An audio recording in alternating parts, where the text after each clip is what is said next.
Quick question. How do you watch pay-per-views? I won't tell you how I watched it, but I watched it. I watched it ringside. Did you pay for it?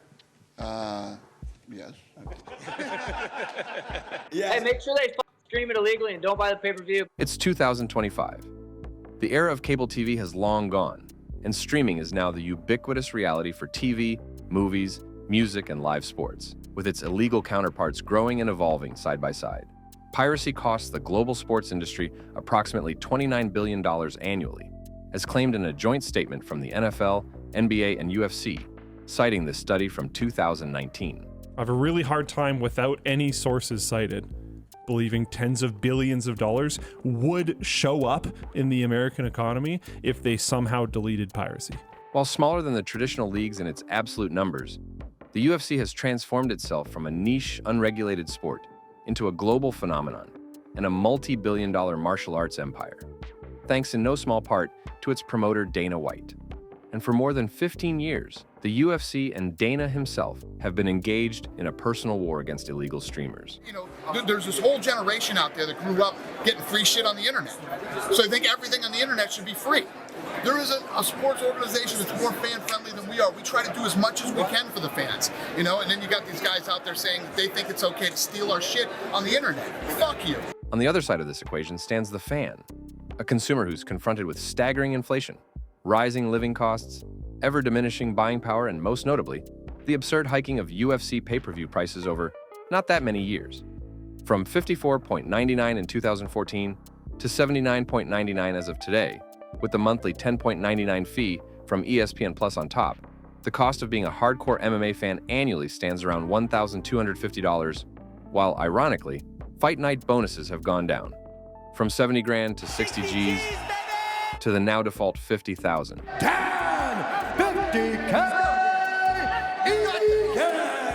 You created the Dan 50K Ige nickname in 2019. Your bonus was worth 50K back then. In order to have the same purchasing power as it did today, how much do you believe that 50K would be worth or needs to be worth? I'd say almost double for sure. Okay, I mean, that's what I feel like given the grocery prices and all that, but from 50K in 2019 to match that purchasing power, you would need 63K today. So we got to change your name to 63K Ige. It's more money for everybody. And it must be said that as much as the UFC likes to compare itself with the other major sports leagues, less than 20% of its revenue is actually going to fighters' pockets, compared to close to 50% on the NBA, NFL, and MLB. UFC's war against piracy goes all the way back to 2009, when then UFC owner Lorenzo Fertitta addressed the Congress to push for harsher punishment on IP violations. Even if after our request, the streaming website takes down our pirated content, it is often too late because the value of our content is extremely perishable. A match can be over in seconds, so even if the website takes the infringed content down within 15 minutes, the damage is done. The U.S. Digital Millennium Copyright Act of 1998 places the burden of enforcement on content creators. This notice and takedown system requires creators such as the UFC to identify infringements and report them to online service providers, who are then expected to act expeditiously. But the definition of expeditiously is vague and varies by case. And given the time-sensitive nature of live sports, the value of the content is obviously at its highest during the live broadcast. According to UFC Vice President Riche McKnight, the UFC reportedly uses a company called Stream Enforcement during broadcasts to take down our beloved unorthodox viewing experiences to little success. The simple fact for those who know anything about the internet is that censoring the internet simply doesn't work. Studies have shown that implementing new technologies, as costly as they are, to block illegal streams usually fail within weeks, as workarounds are quickly figured out. But Dana's public comments on combating illegal streaming paint a different picture. And I love how cool and tough these guys act on social media. Because let me tell you what, we've caught a lot of people. And let me tell you what they do. They cry, and they cry. They cry and they beg not to be prosecuted and all this other stuff. So we got him. We're watching his house. We're listening to his phone conversations. And when he puts up this, if he puts it up on Saturday, we got him. We got one. We got him. We're watching this guy right now. All you have to do is turn it on Saturday, and we got you, fucker. We found the guy, and we were watching him. he put out a statement that night, said, I will not be streaming the McGregor versus Poirier anymore, but I will show you how to buy it legally, and put out this huge statement, and now his whole streaming service has been deleted and is gone. But we go after piracy hard, and you saw a few years ago we started prosecuting people. That's how you combat piracy. Start fucking prosecuting people for stealing. What Dana fails to clear up is who exactly is he calling streamers or criminals? Although the UFC might be capable of shutting down a handful of streams during a live event, there's very little evidence to support Dana's claims of arresting or taking down something like our favorite illegal streaming service. However, there is a long paper trail of the UFC going after small business, gyms, restaurants, and sports bars that paid for the pay-per-view, but did not pay the obscure broadcast rights fee for public showing. As we can see from court documents, there are numerous instances of the UFC going after these types of cases. I'm that guy that they use for the enforcement of the piracy. And this is what they do, is that I get a list of every legal establishment in the country. I know who's legal and who is allowed to show the fight and where they can and who they're operating under, what the LLC is. And if I find a restaurant or a bar or a commercial establishment that is showing the fight without the appropriate license, and the only way to tell is if you're not on that list, well, you clearly don't have it legally. Then I send in investigators to go in and record that, and then we go in and enforce the UFC's copyrights and piracy rights in federal court. Licensing the broadcast for your bar goes through Joe Hand Promotions, which handles business to business for some boxing events, as well as UFC pay-per-views. It's not a stretch to imagine that these small business owners did not even know they were committing a felony or ever heard of having to purchase the event through Joe Hand Promotions before they were sued by them. But these are the people Dana White calls criminals. Hey everybody, my name is Mike Kotlarek. My wife and I, Sarah, own a tattoo shop in Sanford, North Carolina. We decided to have a private party, special invite, and we promoted that on our page, on our Facebook business page, and we were gonna host a pay-per-view fight. Fast forward about 9 months later, we get a letter from an attorney representing a promoter. They stated that they believed that we were in violation of privacy laws and that they were demanding money for payment in excess of thousands and thousands of dollars. We had thought that we could negotiate this and let it just fall by the wayside and we were gonna be forgiven, and that didn't happen. This promoter, he's kind of like the Terminator.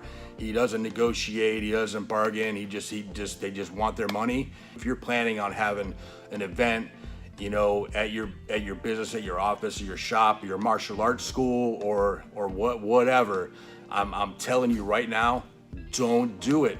Don't do it.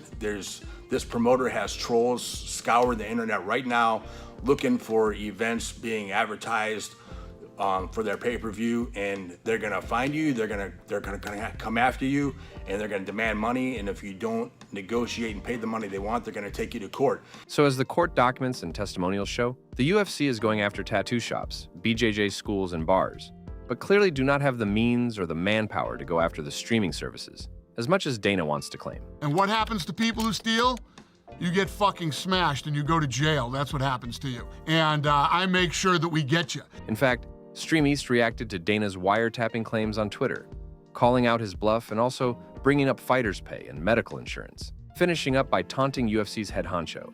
To this day, Stream East is still online and well, while Dana is punching the air.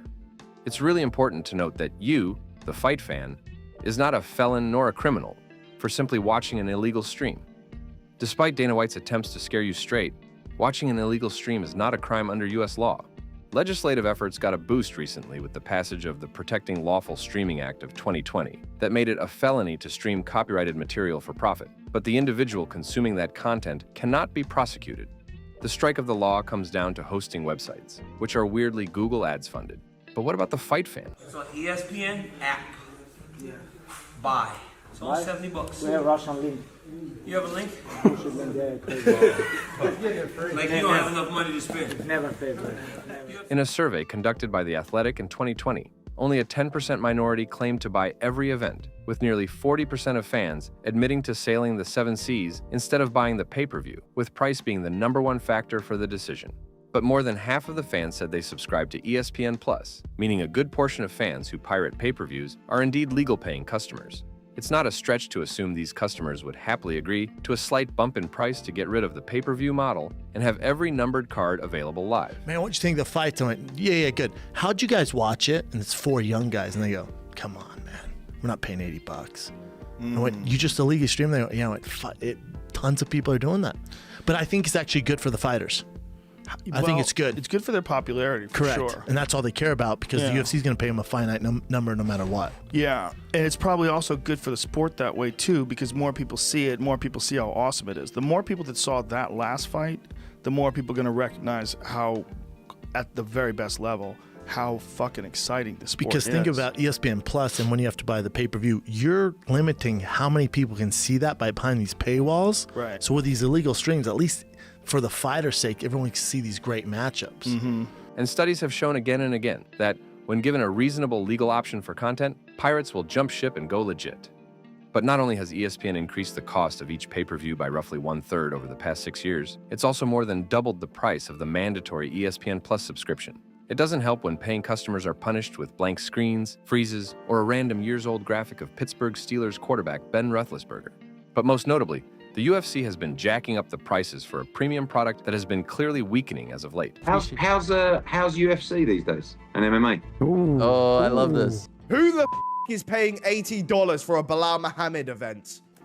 Show yourself. Especially when you have pay-per-views that are filled with guys coming off the Ultimate Fighter or Dana White's Contender Series. That they can literally just put on the shittiest bare minimum Apex cards and it's a guaranteed win for them because they're going to be making money, because people are going to sit and watch a card from the first fight on the prelims all the way till the main event. And what they're going to be doing is just sitting there watching the same ads over and over and over again. You're going to be watching the Burger King ad for the 10,000th time. You're going to be watching Love Me Chicken from Popeyes 50 times over. The UFC don't promote anything.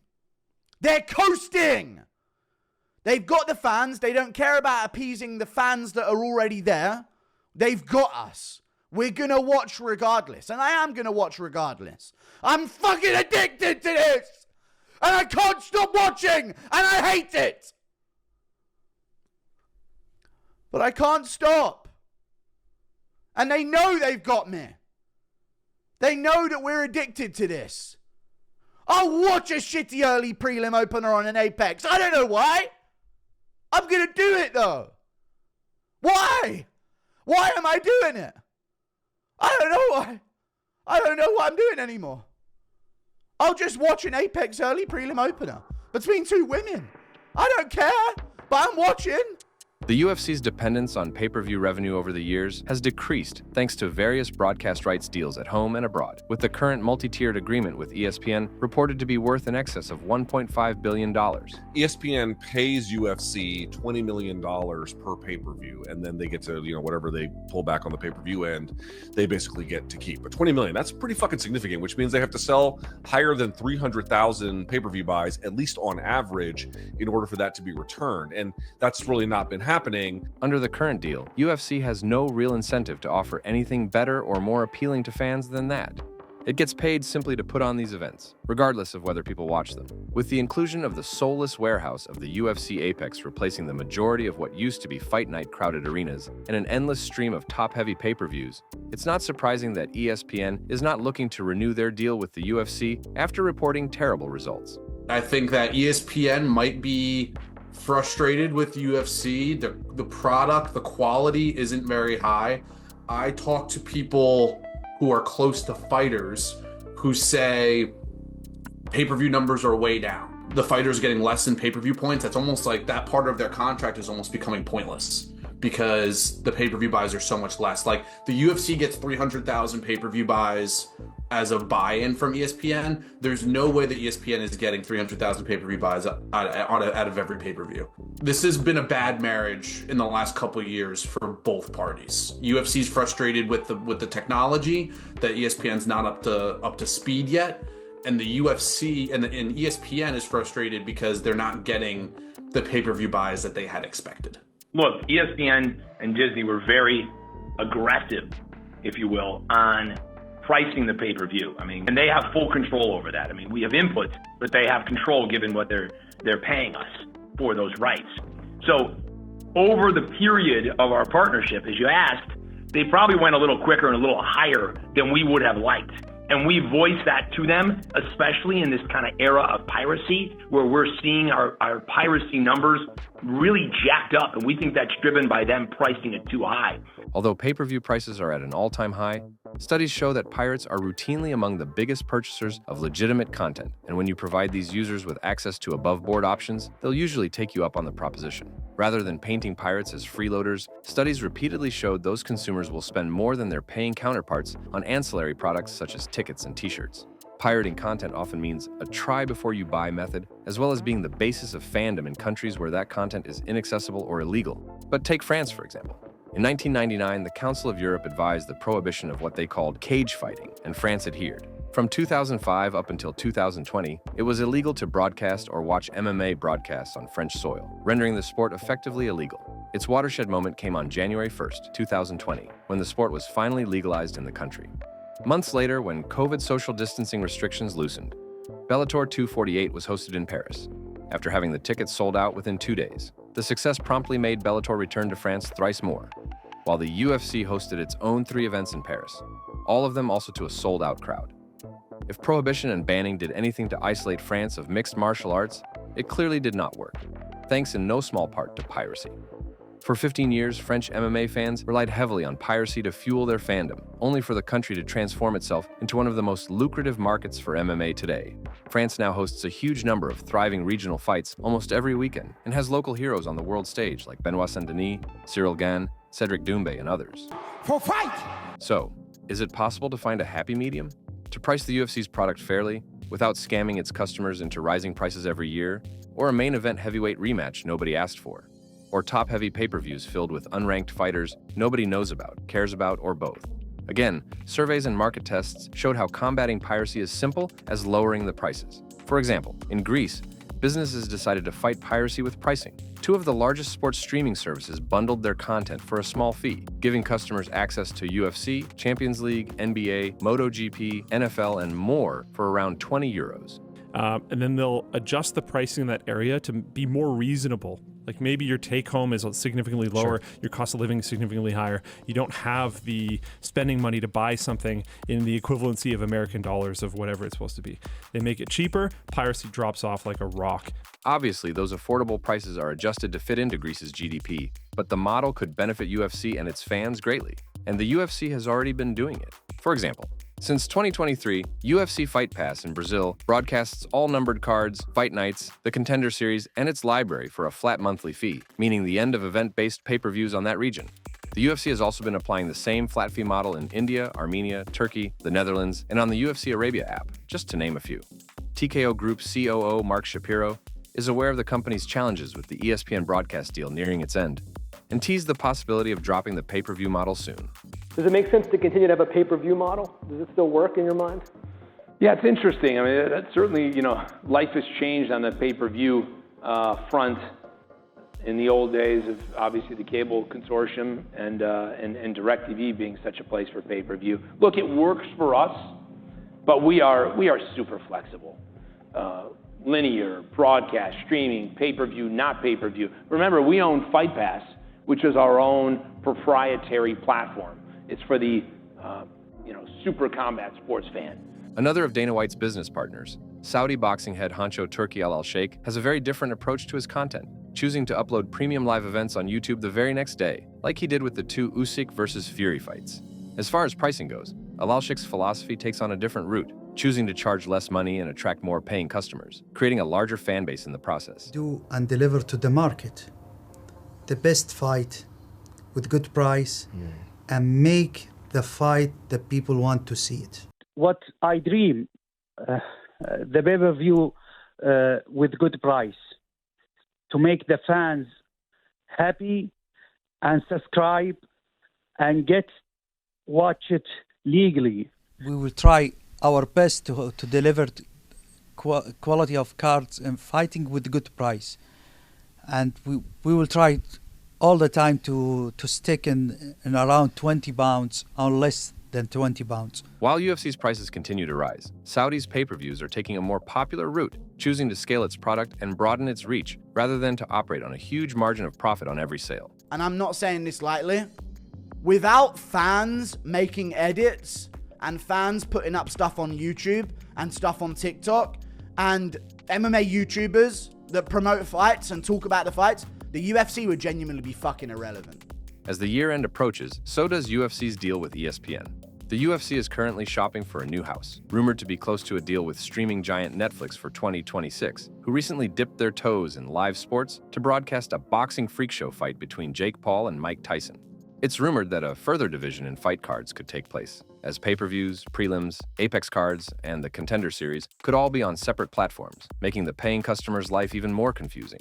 That doesn't automatically mean we're going to mirror our current deal, which is a weekly fight night on Saturday nights and a pay-per-view every month. We may choose to split the package, and there's a number of different suitors that have expressed interest. Or maybe they could listen to their fans and read the room for once. Get rid of the pay-per-view model and offer a flat-fee subscription worldwide, with prices adjusted geographically to fit each country's GDP. Although the UFC already implements this strategy in low-income countries, their stinginess still blocks them from doing it in their biggest market, the US. The challenge lies in adjusting the price point to please both the fans and the company. How much do you think it's fair to pay for an all-inclusive UFC monthly subscription?